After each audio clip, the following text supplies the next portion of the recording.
Hi hello welcome to our channel. Janasena party గురించి చాలామంది కష్టపడ్డ వాళ్ళు చాలామంది ఉంటారు. కానీ సిన్సియర్గా వాళ్ళ ఫ్యామిలీని సైతం వాళ్ళ వ్యక్తిగత జీవితాన్ని సైతం పక్కకు పెట్టి పార్టీ కోసం అహర్నిశలు కష్టపడ్డ వాళ్ళు చాలా తక్కువ మందే ఉంటారు. ముఖ్యంగా పవన్ కళ్యాణ్ గారి భావజాలం ఆశయాలు చాలా బలంగా ప్రజల్లోకి తీసుకువెళ్ళటం కోసం వాళ్ళ వ్యక్తిగత జీవితాలను అన్నిటినీ కూడా పణంగా పెట్టి ఎన్నో ఇబ్బందులు వచ్చిన ఎన్నో దాడులు జరిగిన వాళ్ళు మన ముందుకు వచ్చి ముఖ్యంగా జనసేన పార్టీకి సంబంధించి దుగ్గిరాల మండలం చింతలపూడికి చెందినటువంటి ఎద్దు శివమణి గారు మనతో ఉన్నారు. జనసేన పార్టీలోకి ఆయన ప్రయాణం ఎలా వచ్చింది, ముఖ్యంగా ఎదుర్కొన్నటువంటి ఆటుపోట్లు ఏంటి, ఆయన ఎంపీటీసీగా కూడా పోటీ చేశారని తెలిసి అసలు ఆయన రాజకీయ ప్రస్థానం ఎలా ఉంది, ఇప్పుడు అధికార పార్టీలో ఉన్న తర్వాత ఎలాంటి ఫీల్ వస్తుందనేది కూడా ఆయన అడిగి తెలుసుకున్నాం. హాయ్ శివమణి గారు, ఎలా ఉన్నారు? నమస్తే సార్, బాగున్నాం సార్. ముందుగా ఇంటర్వ్యూకి వచ్చినందుకు చాలా ధన్యవాదాలు మీకు, TV24 యాజమాన్యానికి, అలాగే TV24 ప్రేక్షకులు 50 మందికి కూడా ధన్యవాదాలు తెలియజేసుకుంటున్నాం. Thank you so much. ఎందుకంటే మేము కూడా జనసేన పార్టీ కోసం చాలా మంది కష్టపడ్డారు. రాష్ట్ర వ్యాప్తంగా చెప్పాలంటే 2 తెలుగు రాష్ట్రాల్లో కూడా చాలా మంది ఉన్నారు.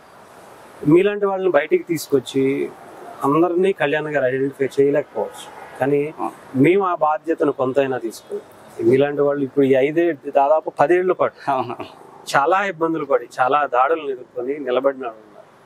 మీలాంటి వాళ్ళు ఇప్పుడు, ఎందుకంటే మీరు ఎంపీటీసీగా కూడా పోటీ చేశారు, ఎలా అనిపించింది అసలు? ఎప్పుడు జనసేన పార్టీలోకి వచ్చారు అసలు? మేము వాస్తవంగా చెప్పాలంటే అండి, మాది మంగళగిరి నియోజకవర్గం దుగ్గిరాల మండలంలో చింతలపూడి గ్రామంలో 1300 ఓటింగ్ ఉన్నటువంటి చిన్న గ్రామం, వెనుకబడినటువంటి గ్రామం. ఆ గ్రామంలో మేము చిన్నప్పటి నుంచి కూడా చిరంజీవి గారికి అభిమానులు. చిరంజీవి గారి పుట్టినరోజు మాకు ఒక పండుగ రోజు. ఆ పండుగ వాతావరణంలో చిరంజీవి గారి పుట్టినరోజు అనగానే సెలవులు పెట్టడం, సేవా కార్యక్రమాలు చేయడం, రక్తదానాలు, నేత్రదానాలు. అప్పుడు మా నాన్నగారు మా బాబాయ్ గారు చేసే సమయంలో వారి వెనక అనుసరించి వెళ్ళటం, అలా చిరంజీవి గారిని చూస్తూ పెరిగిన సమయంలో మాకు ఊహ తెలిసి అంటే మేము అరౌండ్ 8th 9th క్లాస్ వచ్చే సమయానికి ప్రజారాజ్యం అనే పార్టీ వచ్చింది. ప్రజారాజ్యం అనే పార్టీ వచ్చినప్పుడు చిరంజీవి గారు తెనాలు వస్తున్నారు అంటే ఆ జనసంద్రంలో వెళ్తే ఊపిరాడక చనిపోతామో అన్న ఒక భయం దాలన. అంటే చిరంజీవి గారు తెరల మీద ఉన్న చిరంజీవి గారిని ఒకసారి కళ్ళతో తెలియనటువంటి ఒక ఎంతూజియాజం ఉండటం, నాన్నగారు బాబాయ్ గారులతో పాటు కొనసాగడం. తర్వాత ప్రజారాజ్యం పార్టీ 2009లో ఘోరం విఫలం అవ్వటం. తదుపరి ఏదైతే పండుగ వాతావరణం కొనసాగించే చిరంజీవి గారి పుట్టినరోజు, ఈ పండుగ వేడుక వాతావరణం అంతా అయిపోవడం, ఏదో ఇంటికి పెద్ద దిక్కును కోల్పోతే ఏ భావన కలుగుతుందో అలాంటి భావన కలిగి అలా నిరుత్సాహపడే సమయంలో కాలేజ్ టీనేజ్కి వచ్చే సమయానికి ఇల్లేమో దూరం, అసలే చీకటి కారాంతకారం, చేతిలో దీపం లేదు కానీ గుండెలన్నా ధైర్యం ఉండిద్దని 2014 మార్చి 14వ తేదీన పవన్ కళ్యాణ్ గారు ఉపన్యాసం చెబుతున్నప్పుడు ఆ టీవీలో చూసినప్పుడు, నేను గ్రాడ్యుయేట్ చదువుతున్నాను, ఆ రోజు ఎందుకు అనిపించింది నా ఈ జీవితం ఒక భగత్ సింగ్, చెగోవెరా, ఒక నేతాజీగా స్ఫూర్తితో వస్తున్నటువంటి ఇలాంటి నాయకుడు చేసే మహాయజ్ఞంలో సమిధనై ఆహుతై ముందుకు వెళ్ళాలి అని నిర్ణయించుకున్నాను. ఆ యొక్క ధోరణి మా గ్రామంలో వెనకబడిన పరిస్థితి నన్ను రాజకీయాల వైపు తీసుకెళ్ళింది. ఎప్పుడు అంటే 2014 నుంచి ఉన్నారు? 2014 నుంచి పార్టీలో ఉన్నాను. 2016-17 టైంలో జరిగినటువంటి సమైక్యాంధ్ర ఉద్యమాలలో ఉన్నాను. అలానే మెంబర్షిప్, అప్పుడు ఆ బుక్స్ మెంబర్షిప్ ఇచ్చినప్పుడే గడప గడప తిరిగి మెంబర్షిప్ కార్యక్రమాలు చేయడానికి జెండా, చాలా మంది జనసేన జెండా పట్టుకొని బయటికి వెళ్ళినప్పుడు పిల్ల పార్టీ అనేవాళ్ళు, పిల్లసేన అనేవాళ్ళు, అన్నయ్య ఏం చేయలేకపోయాడు మీరేం చేస్తారు అంటే పవన్ కళ్యాణ్ గారు ఎన్ని ఇబ్బందులు పడ్డారో అన్ని ఇబ్బందులు ఆ రోజు నుంచి ఈ రోజు వరకు జనసేన సైనికులు అయితే ఖచ్చితంగా పడ్డారండి. నిజమే, ఎందుకంటే చాలా మంది ఆయన్ని చాలా బలంగా నమ్మారు. ఇలాంటి వ్యక్తిని మళ్ళీ మనం నిలుపుకోకపోతే చాలా ఇబ్బంది పడతాం అనే ఉద్దేశం ఒక జనరేషన్ కి చాలా. ఇప్పుడు మీ జనరేషన్ కావచ్చు, మా జనరేషన్ కావచ్చు, వీళ్ళకి పవన్ కళ్యాణ్ గారే ఒక మార్గదర్శకంగా కనిపించారు డెఫినెట్ గా. కానీ మీరు పోటీ చేసినప్పుడు మీ ఇంట్లో వాళ్ళు ఏమనలేదా? ముఖ్యంగా అంటే మీరు మిడిల్ ఏం చేస్తుంటారు మీరు కానీ మీ ఫ్యామిలీ కానీ? మా నాన్నగారు వచ్చేసి ముఠా పని చేస్తారండి, మా బాబాయ్ గారు వచ్చేసేమో టాపీ పని చేస్తూ ఉంటారు. మా గ్రామంలో కూడా అత్యంతగా వెనకబడినటువంటి కుటుంబం. ఈ రోజుకి ఉండటానికి సెంటు నివాస స్థలం లేకుండా పోరంబోకు స్థలాలు అంటారు కదండి, ఆ ఖాళీ స్థలంలో నివసించే కుటుంబాలు ఏదైనా ఉన్నాయంటే నేను, మా బాబాయ్ గారిది, మా చిన్న బాబాయ్ గారిది. అంటే అంత వెనకబడినటువంటి కుటుంబానికి వచ్చాం. ఆ రోజు నుంచి ఈ రోజు వరకు కూడా పవన్ కళ్యాణ్ గారు ఆ చిరంజీవి గారి స్ఫూర్తితోనే నీతి న్యాయం ధర్మం అనుకుంటానే ఈ రోజుకి వచ్చాం కాబట్టి మేము ఇంకా ఆ పూర్వంబోక స్థలాల్లోనే చిన్న అరవా సొరవాగా చిన్న షెడ్లు వేసుకొని నివసిస్తున్నాం. కానీ మాకంటూ ఎలాంటి ఇది లేదు సార్. ఏ రోజు రెక్కల కష్టం ఆ రోజు చేసుకొని బ్రతికే కుటుంబం మాది. ఏం చదువుకున్నారు? పీజీ చేశాను సార్, ఎంబీఏ చేశాను, ఎంబీఏ ఫైనాన్షియల్. జాబ్ చేసుకుంటూనే ఇవన్నీ చేస్తున్నారు? జాబ్ చేసుకుంటూనే ఇవన్నీ చేస్తున్నాను. 2017-16 టైంలో ఎంఎన్సీ కంపెనీలో ఉద్యోగం వచ్చినప్పటికీ కూడా ఈ పవన్ కళ్యాణ్ గారు మీద ఉన్నటువంటి వ్యామోహం, ఈ జనసేన మీద ఉన్నటువంటి యుక్తో నేను ఎక్కడో ఉంటే అవ్వదు, నేను ఇక్కడ రావాలని అక్కడ ఆ ఉద్యోగాలను ఇక్కడి నుంచి ఇక్కడ చిన్న ప్రైవేట్ కంపెనీలో చిన్న ఉద్యోగం చేసుకుంటూ నా కుటుంబాన్ని నా స్వశక్తి మీద, మా నాన్నగారి స్వశక్తి మీద మేము నడుపుకుంటూ సమాజంలో రాజకీయంగా బయటకు వస్తే ఎన్ని ఇబ్బందులు ఉంటాయో తెలుసు. అన్ని ఇబ్బందులు మేము అనుభవిస్తూనే జనసేన జెండాని రెపరెపలాడిస్తూనే తీసుకెళ్తా ఉన్నాం ఈ రోజుకి. అంటే ఇప్పుడు మీరు చెప్తున్నారు చాలా కింద స్థాయిలో ఉన్నాం, కింద స్థాయి నుంచే వచ్చాం, కష్టపడుతున్నాం నేను కానీ మా కుటుంబం అంతా కూడా. కానీ రాజకీయాల వైపు మీకు తెలుసు, రాజకీయాల్లో ఫస్ట్ ఇవ్వడాలంటే డబ్బు కానీ లేదంటే పలుకుబడి కానీ ఉండాలి. రెండూ లేవు. మీ దగ్గర ఏ రకంగా నిలబడదాం అనుకున్నారు? ఇంక్లూడింగ్ చిరంజీవి గారు కానీ పవన్ కళ్యాణ్ గారు కానీ నిలబడడానికి వాళ్ళకున్న స్తోమత కూడా సరిపోలేదు. కానీ మీరు ఏ రకంగా నిలబడదాం అనుకున్నారు? అంటే పవన్ కళ్యాణ్ గారు ఒక మాట అన్నారు కదండి, పోరాడితే పోయేదేముందరా ఏదో బానిస సంఖ్యలు తప్ప, సమర్థుడు మనకెందుకు లేని ఇంట్లో కూర్చుంటే అసమర్థుడు రాజ్యాలు వెళ్తాడు, ప్రశ్నించే గొంతు లేకపోతే గనక సామాన్యుడు సమాజంలో జీవించలేడు అని ఆ నినాదమే ఎందుకో గుండెల్లో గుచ్చుకుంది. అయితే చాలా మంది మహాత్ములు స్వతంత్రం కోసం పోరాటం చేసి వాళ్ళ కుటుంబాలని వాళ్ళ బలిదానాలు చేస్తేనే వాళ్ళు వదిలిన ఊపిరిని మనం స్వేచ్ఛగా ఈరోజు ఆయువుగా తీసుకుంటున్నాం. వాళ్ళ స్ఫూర్తితోనే ముందుకెళ్దాం, ఏదైతే అది అవుతుంది అనే ఒక ఆలోచనతో ఆ రోజు నుంచి ఈ రోజు వరకు ప్రయాణం కొనసాగుతున్నాం. మ్యారేజ్ చేసుకున్నారు? చేసుకున్నాను సార్. అయినా కూడా ఇంకా పార్టీని వదలలేదు. బర్డెన్స్ అనిపించిన, ఇబ్బందులు అనిపించిన? ఇబ్బందులు అంటే ఒకటే స్ఫూర్తి సార్, కళ్యాణ్ గారు పడుతున్నటువంటి ఇబ్బందుల్లో ఆయన పడుతున్న తపనల్లో మనం ఎంత. నాలాంటి వ్యక్తి కూడా ముందుకు రావడం ఆగిపోతే పవన్ కళ్యాణ్ గారు ఏదైతే కోరుకున్నారో అది ఆగిపోతుందేమో. ఇలాంటి వ్యక్తులు బయటకు తీసుకురావాలని అని ఒక నినాదంతో పవన్ కళ్యాణ్ గారు ఎప్పుడూ అంటుంటారు కదా, పవన్ కళ్యాణ్ గారు వచ్చి అన్ని గ్రామాల్లో చేయాలంటే చేయలేరు, కానీ నన్ను అనుసరించి నా సైనికులు మాత్రం ప్రతి ఒక్క ఇంటికి పవన్ కళ్యాణ్ కావాలి అనే ఒక కాన్సెప్ట్ లో ముందుకెళ్తాం.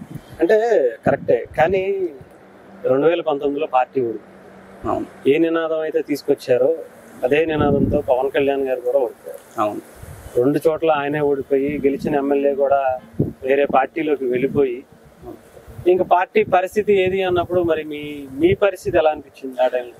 ఆ పరిస్థితి అంటే నానా రకాల ఇబ్బందులు పెట్టారు, నానా రకాల భయాందోళనకు గురి చేశారు, చిన్న ఉన్నటువంటి స్థావరాన్ని కూడా కూల్చి రోడ్డును పడేద్దాం అనే ఆలోచన ఈ రోజుకి చేస్తున్నారు.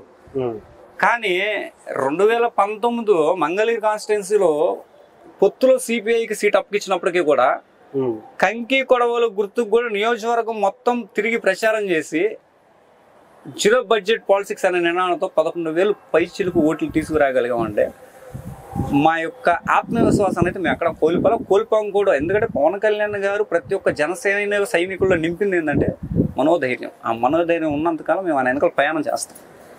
ఇప్పుడు ఓకేనా? ఇప్పుడు హ్యాపీ అనిపించిందా? ఆయన సీఎం అవ్వలేదు కానీ డిప్యూటీ సీఎం గా సేవలు అందిస్తున్నారు. ఇప్పుడు ఆయన పనితీరు ఎలా ఉంది? అప్పుడు ఆయన భావజాలం ఎలా అనిపించింది? ఇప్పుడు అదే ఆచరణలో ఉన్నారంటారు? ఖచ్చితంగా ఆచరణలో కాదు, ఆచరించి చూపిస్తున్నారు. దానికి నినాదమే సింపుల్ అండి. ఇప్పటి వరకు కూడా ఏ పార్టీ అధికారంలోకి వచ్చినా కూడా పార్టీ సంబరాలు జరిగాయి. కానీ మొదటిసారి కూటమి ప్రభుత్వంలో అధికారంలోకి వచ్చినాక పవన్ కళ్యాణ్ గారు ఉప ముఖ్యమంత్రి మరియు గ్రామీణ అభివృద్ధి శాఖ మంత్రి అయినాక ప్రతి గ్రామంలో కూడా స్వాతంత్ర దినోత్సవం ఒక పండుగగా జరిగిందంటే ఆ ఘనత ఆచరణ రాష్ట్ర ఉప ముఖ్యమంత్రులు మరియు గ్రామీణ అభివృద్ధి శాఖ మంత్రి పవన్ కళ్యాణ్ గారిది. ఆయన వచ్చిన తర్వాత ఆయన భావజాలాన్ని ఇంప్లిమెంట్ చేస్తున్నారు కాబట్టి ఈరోజు వాడవాడల స్వాతంత్ర దినోత్సవం పండుగ దినోత్సవంగా జరపగలిగారు. ఆయన భావజాలం వ్యక్తపరచడానికి ఒక ప్రజలు అవకాశం ఇచ్చారు కాబట్టి దాన్ని సద్వినియోగం చేస్తున్నారు. అక్కడ దాకా నిన్న వరదలు జరిగితే ఆ 2 రోజులు ఏదో సేవా కార్యక్రమాలు చేసి ఆపేయలేదు, లేకపోతే ఫండ్స్ ఇవ్వండి పిలుపునివ్వలేదు. ఎన్ని గ్రామాలు అయితే నష్టపడినాయో 400 పంచాయతీలకి నేరుగా ఆయన 6 కోట్ల రూపాయలు ఇవ్వడం అంటే ఆయన సొంత ధనం. ఇక ఎందుకంటే ఏం కావాలి? వచ్చిన 2 నెలల్లో ఇన్ని చేస్తున్నారంటే రానున్న 5 సంవత్సరాల్లో ఆంధ్రప్రదేశ్ సువర్ణ ఆంధ్రప్రదేశ్ అవుతుంది అనే దానికి ఎలాంటి అతిశయోక్తి అవసరం లేదు. అంటే పవన్ కళ్యాణ్ గారు చాలా సార్లు చెప్పారు, రబ్బర్ వేసుకునే చెప్పులు వేసుకున్న వ్యక్తిని రాజకీయాల వైపు తీసుకొస్తారని. మీలాంటి వాళ్ళు నిజంగా డెఫినెట్ గా వచ్చారు, నిలబడ్డారు, బలంగా నిలబడ్డారు. కానీ పార్టీ నుంచి మీకు సపోర్ట్ ఉందా అంటే? పార్టీ నుంచి సపోర్ట్ ఉందా అంటే సార్, ఒకటి పార్టీ తరపు నుంచి అందరూ పవన్ కళ్యాణ్ గారిని కలవాలి అంటే కలవలేరు. ప్రతిదీ పవన్ కళ్యాణ్ గారి దాకా వెళ్ళిద్దా అంటే వెళ్ళలేదు. కానీ పవన్ కళ్యాణ్ అనుసరించి నడుస్తున్న మమ్మల్ని మాత్రం సమాజం గుర్తిస్తుంది, సమాజం ఒక విలువనిస్తుంది, సమాజంలో ఒక హోదా కల్పిస్తుందంటే దానికి జనసేన అనే ప్లాట్ఫామే కారణం. అదే మాకు పెద్ద గుర్తింపు. అలాంటి ఇప్పుడు నన్ను గుర్తించారు కాబట్టి మీరు ఏడాదాకా వచ్చారని నేను అనుకుంటున్నా. ఇలానే ప్రతి ఒక్క సైనికుడిని కూడా గుర్తించే సమయం వస్తుంది. ప్రతి ఒక్కరు కష్టపడిన వారికి కూడా గుర్తింపు ఇచ్చే దిశగానే పవన్ కళ్యాణ్ గారు అడుగులేస్తున్నారు. కాకపోతే కొద్ది సమయం పడుతుంది. అందరినీ ఒకేసారి కలవాలి అంటే సాధ్యపడే విషయం కాదు. సో సమాజంలో ఒక ప్లాట్ఫామ్ అంటే పార్టీలో మీ జనాల్లో గుర్తింపు ఉంది, కానీ మీకు మీ ఎదుగుదలకు అది ఉపయోగపడుతుందా? ఉపయోగపడదు కదా. ఎదుగుదలకు ఉపయోగపడదు. కానీ పవన్ కళ్యాణ్ గారు లాగే మేము కూడా రాజకీయాల్లో ఎదగాలి, రాజకీయాల్లో సంపాదించాలి, రాజకీయాల్లో ఏదో ఉన్నత శిఖరాలకు వెళ్ళాలి, ఏసీ రూమ్లో కూర్చోవాలనే ఆలోచన ధోరణిలో లేము సార్. రాజకీయం ఒక సామాజిక బాధ్యత. కలిము లాంటి కత్తులు లాంటి యువకులు కావాలి, రక్తాన్ని చిందిస్తానికి సమాజం కోసం బయటికి రావాలి అన్నారు కాబట్టి ఆ కాన్సెప్ట్ లో వచ్చాం. ఆ నినాదంలో మాత్రం మమ్మల్ని ఆయన గుర్తించినా గుర్తించకపోయినా ఆయన ఎప్పుడు రెడీగా ఉంటారా? సంసిద్ధం, అసలు ఎలాంటి సందేహం అనేది లేదు. అంటే ఆయన ఇప్పుడు ఒకళ్ళని మన పొద్దు వీళ్ళని తీసేయండి, చంపేయండి, చంపేస్తారా? అలాంటి ధోరణ వ్యక్తి కాదు కాబట్టి ఆయన అనుసరించి మేము అడుగులేస్తాం. ఆయన ద్వేషించిన, వాళ్ళ తల్లిని ద్వేషించిన, వాళ్ళ భార్యను ద్వేషించిన, పిల్లల్ని ద్వేషించినా గానీ క్షమాగుణంతో క్షమించి ప్రేమించే గుణం ఆయనకి వాళ్ళ అన్నయ్య గారి దగ్గర నుంచి వచ్చింది, మాకు ఈయన దగ్గర నుంచి వచ్చింది. కానీ అలాంటి వ్యక్తి నిజంగా అంటే 2024 ఎలక్షన్స్ ముందు వరకు కూడా ఇలాంటి వ్యక్తి రాజకీయాలకు పనికిరాడు, ఆయనకి అసలు రాజకీయాలే సెట్ అవ్వవు, అసలు ఈయనకి రాజకీయంలో ఈ ఓనమాలు కూడా తెలీదు అనుకునే స్థాయి నుంచి ఇప్పుడు ఒక ట్రెండ్ సెటర్ అయిపోయాడు. భారతదేశ రాజకీయాల్లోనే ఇప్పుడు ఆయనే ముఖ్యమైపోయాడు. ఎలా అనిపించింది? దానికి మెయిన్ రీజన్ ఏంటంటే సార్, ప్రజారాజ్యం విఫలం అవుతుంటూ చిరంజీవి గారు ఈ కుటిల కుల్లి రాజకీయ వ్యవస్థలో మనకెందుకులే అనుకుని వైదొలగటం జనసేన పార్టీ మీద ప్రభావం ఉంది. అది వాస్తవం. ఆ ప్రభావం వలన ఏంటంటే ఈ పవన్ కళ్యాణ్ గారు అనే వ్యక్తి రాజకీయాలకి సూటబుల్ కాదేమో. పవన్ కళ్యాణ్ గారు ఏదైనా కానీ ముక్కు సూటిగా ఉంటారు, కొండ బద్దలు కొట్టే తత్వం పవన్ కళ్యాణ్ గారిది. రాజకీయాల్లో ఏమో వెన్నుపోటు దారులు ఉంటారు, వెన్నుపోటు వ్యవస్థ ఉంటుంది. ఈ వ్యవస్థలో చిరంజీవి గారు నిలబడిపోయాడు, పవన్ కళ్యాణ్ ఎంతవరకు నిలబడతారు అనే కోణంలో పవన్ కళ్యాణ్ గారు నమ్మలేకపోయారు. కానీ ఈ 10 సంవత్సరాల సుదీర్ఘ కాలంలో పవన్ కళ్యాణ్ గారు డే బై డే ఆయన తీరు కానివ్వండి, ఆయన ఆచరణ కానివ్వండి, ఆయన ఆలోచన విధానం కానీ మార్చుకుంటూ పరిస్థితుల అనుగుణంగా నిలబడి పోరాటం చేసి 40 సంవత్సరాల సుదీర్ఘ అనుభవం ఉన్న రాష్ట్ర మాజీ ముఖ్యమంత్రులు అయినటువంటి చంద్రబాబు నాయుడు గారిని ఇబ్బందులు పెడుతుంటే కూడా రాష్ట్రంలో మొట్టమొదటిసారి బయటకు వచ్చి ప్రజాస్వామ్యం కూని అవుతుంది, నేను అండగా నిలబడతాను అని చెప్పి ఆంధ్రప్రదేశ్ అండగా నిలబడిన వ్యక్తి పవన్ కళ్యాణ్ గారు. నిజంగా ఆయన ముందుకు తీసుకోబట్టే ఆల్రెడీ చాలా సార్లు చెప్పారు. ఇది సుదీర్ఘంగా మాకు దగ్గరగా ఉండేటువంటి స్థానిక శాసనసభ్యులు, విద్యాశాఖ మంత్రి నారా లోకేష్ గారు స్వయంగా కొన్ని 100 సార్లు వీడియోలు చెప్పారు. నేను ఆపదలో ఉన్నప్పుడు నాకు ధైర్యంగా ఉండు, నాకు అండగా ఉండు అని చెప్పింది పవన్ అన్న అని. మంగళగిరి నియోజకవర్గంలో 54 గ్రామాలు ఉంటే 54 గ్రామాల్లో జరిగిన ప్రతి రచ్చబండ కార్యక్రమం ముక్తాఖండంగా చెప్పినటువంటి వ్యక్తి నారా లోకేష్. మీకు ఇక్కడ నారా లోకేష్ గారు మిమ్మల్ని బాగానే చూసుకుంటారు. ఆయన నియోజకవర్గం, మీ నియోజకవర్గం అంటే మీరు వాళ్ళతో కలిసి పనిచేయడం ఏమన్నా ఇబ్బందులు వచ్చాయా, వస్తున్నాయా? నారా లోకేష్ గారు 175 నియోజకవర్గాల్లో కూడా అత్యధిక మెజారిటీ వచ్చినటువంటి నియోజకవర్గం ఏదన్నా ఉందంటే మంగళగిరి నియోజకవర్గం. ఎందుకు వచ్చిందంటే నారా లోకేష్ గారు మంగళగిరి నియోజకవర్గంలో ఉన్న ప్రతి గ్రామంలో రచ్చబండ కార్యక్రమం చేపట్టారు. ప్రతి గ్రామంలో ఉన్న సమస్యలు తెలుసుకున్నారు. ఆ సమస్యలకి ఆ రచ్చబండ కార్యక్రమంలో పరిష్కారం ఎలా చేస్తానో, ఎలా చేయబోతున్నాను అనే హామీ ఇచ్చారు. అదేవిధంగా మారుమూల గ్రామంలో ఉన్నటువంటి నాలాంటి వ్యక్తులు, అంటే ఫస్ట్ నుంచి మొదటి నుంచి అది బీజేపీనా జనసేన టీడీపీనా కాదు, కూటమి పార్టీలో ఏ పార్టీలో 10 మందిని ప్రభావితం చేయగలిగిన వ్యక్తి, హానెస్ట్ గా పనిచేయగలిగిన వ్యక్తి ఉన్నాడు అని వాళ్ళ వివరాలు సేకరించి ఇంటి దగ్గర పిలిపించుకొని సుమారు పావు గంట దగ్గర నుంచి 25 నిమిషాలు ప్రతి కార్యకర్తతో, అది బీజేపీనా టీడీపీనా జనసేన కాదు, కూటమిలో ఉన్న 3 పార్టీల కార్యకర్తతో మాట్లాడి భుజాన చేసి భరోసా ఇచ్చి ఈసారి మనం గెలుస్తున్నాం, మీరు ఇదిగా పని చేయండి, నేను అండగా ఉంటా, ఎలాంటి అవసరం ఉన్నా నాకు ఫోన్ చేయండి అని నేరుగా విజిటింగ్ కార్డు ఇచ్చినటువంటి వ్యక్తి నారా లోకేష్ గారు. అందుకే ఈరోజు అత్యధిక మెజారిటీ ప్రభంజనం అయిపోయి 175 నియోజకవర్గాలు ముందంజలో ఉండడానికి గల కారణం. అంటే పవన్ కళ్యాణ్ గారు గెలిపించమన్నారు అని చెప్పేసి చాలా బలంగా వర్క్ చేశారు. ఎవరి గురించి 100% పవన్ కళ్యాణ్ గారు ఒకే ఒక మాట చెప్పారు, ఈ ఒక్కసారికి వ్యూహం నాకు వదలండి, నన్ను నమ్మండి, నా వెనకాల నడవండి. మేము అదే చేసాం. రెడీగా ఉన్నారు ఆయన కోసం ఏం చేయడానికైనా సార్. ఆయన కోసానికి ఠాకూర్ సినిమాలో చెప్పాడు కదా, నేను సైతం సమిధన అవుతానని. అట్లాగే పవన్ కళ్యాణ్ గారు చెప్తే దాంట్లో ప్రాణాలైనా ఇచ్చేయడానికి సిద్ధం. దాంట్లో ఎలాంటి సందేహం అవసరం లేదు. ఎందుకంటే ఆయన ప్రాణత్యాగం చేయమన్నాడంటే ఆ యొక్క ప్రాణత్యాగం కొన్ని కోట్ల ప్రాణాలను బ్రతికిస్తుంది అనే నినాదం ఉంటేనే ఆయన చేయమంటాడు. సో మేము రెడీ. అది కూడా ముందు దానికి ఆయనే రెడీ అవుతాడు. ఆయన రెడీ అవుతాడు కాబట్టి మేము రెడీ. మిమ్మల్ని చెప్పడం అవసరమైతే ఆయన రెడీ అవుతాడు కాబట్టి మేము రెడీ అని చెప్తున్నాం. లేదు, డెఫినెట్ గా అంటే మీలాంటి వాళ్ళకి మంచి అవకాశం వస్తుందని చాలా మంది భావిద్దాం. ముఖ్యంగా నామినేటెడ్ పదవుల కోసం అందరూ వెయిట్ చేస్తున్నారు. మీరు కూడా ట్రై చేస్తున్నారా? పదవుల కోసం ట్రై చేయట్లేదు కానీ మేము కష్టపడుతూనే ఉన్నాం. మా కష్టాన్ని గుర్తించి మంచి బాధ్యత అయితే అప్పచెబుతారని ఆశిస్తున్నాం. ఖచ్చితంగా బాధ్యత అప్పచెబితే కనుక వాళ్ళు అప్పచెప్పిన దానికంటే, వాళ్ళు ఊహించిన దానికంటే ఎక్కువ ప్రజల్లో తిరిగి, ఎక్కువ ప్రజలకి కూటమి ప్రభుత్వం నుంచి అందాల్సిన ఫలాలన్నీ అందించి, ఇప్పుడు 90,000 మెజార్టీ ఏదైతే కూటమి ప్రభుత్వానికి వచ్చిందో ఈసారి ఎన్నికల్లో 1,00,000 దాటే విధంగా మేము పనిచేస్తానికి సిద్ధంగా ఉన్నాం. రెడీగా ఉన్నాం, తప్పకుండా రెడీ. నెక్స్ట్ మరి మళ్ళీ 2029 ఎలక్షన్స్ కి మీరందరూ బలంగా రెడీ అవ్వబోతున్నారు. ఇంకా ఖచ్చితంగా ప్రయాణం ఎక్కడ ఆగలేదు, పని ఎక్కడ ఆగలేదు. ఇంకా అన్నింటిని కూడా పక్కన పెట్టేసి అవి ఏం కనిపించట్లేదా జనసేన పవన్ కళ్యాణ్ గారి ముందు? అంటే రీసెంట్ గా కూడా చెప్పాను సార్, ఇప్పుడు పార్టీ ఆఫీస్ కొనుగోలు కోసం పవన్ కళ్యాణ్ గారు పిల్లల పేరు మీద పెట్టినటువంటి ఫిక్స్డ్ డిపాజిట్లు తీసి డబ్బులు ఇచ్చినటువంటి అంత మహానీయుడు ఆలోచన ముందు కుటుంబం చాలా చిన్నది అనిపిస్తా ఉంది. ఆయనకంటే సినిమాలు ఉన్నాయి, ఒక ఆయన ఉంచుంటే ఒక 50 కోట్ల సినిమా రెడీగా ఉంటుంది. బట్ మనకి అలాంటి పరిస్థితి కాదు కదా.